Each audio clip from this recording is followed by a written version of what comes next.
Hey guys, I already have a banana bread video, but this is a chocolate banana bread, and this one came out even better, so let's get started. First thing we're going to do is preheat our oven to 375 degrees Fahrenheit, and while that's preheating, I got some ripened bananas here. I'm going to put them into a bowl. I have 3 of them, and I'm just going to mash them up. And you want these to be very ripe because they're easier to mash this way. They're also sweeter. I'm just using a fork, but you could use a potato masher here if you want.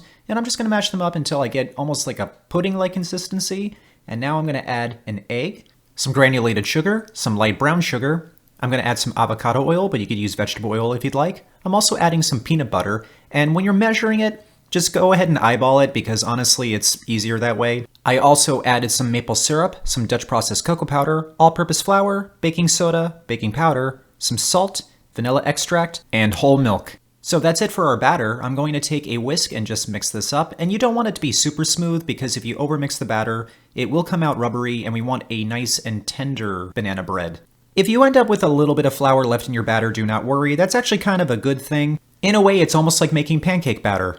Now this is looking pretty good. It is smooth, but it's not overmixed. Next, I'm going to add some semi-sweet chocolate. This part is completely optional, but I think you should do it to get that extra chocolatey flavor. I'm using a 4-ounce bar here, and I'm just chopping it up into chunks. You could use chocolate chips instead if you'd like. And I'm just going to pour all of this into my batter, and I'm just going to fold this in with a rubber spatula until everything looks incorporated. And this is looking pretty good, and I'm going to put this into my loaf pan that I greased with some cooking oil. You could use more avocado oil, or you could use butter if you'd like to grease the pan. And I'm going to pour all of my batter in there until all of it is out of the bowl, use every last drop of it. And this is going to be going into a 375 degree Fahrenheit oven for 55 to 60 minutes, so about an hour. And keep an eye on it. You don't want to overbake it, but you also don't want it to be raw in the middle. Make sure you give it the toothpick test. And as you can see, this is looking very good. It really rose up. It looks like a loaf of bread, which, well, it should.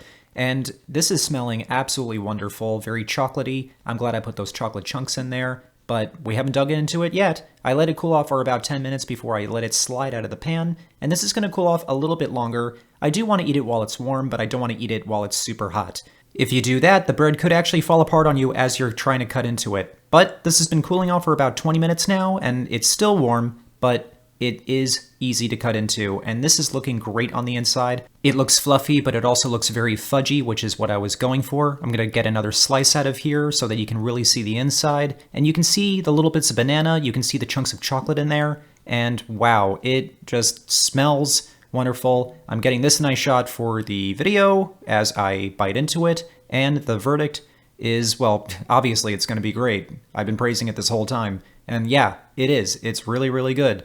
So I think, arguably, this is even better than regular banana bread. I love banana bread. It's actually one of my favorite things, but I don't get to make it too often, so this is actually a rare occasion for me, but I'm very happy I made it, and I think you should too, especially if you love chocolate and you love banana bread. It's the perfect combo. Alright guys, I hope you all enjoyed this one. Please remember to like and subscribe, and I will see you all next time.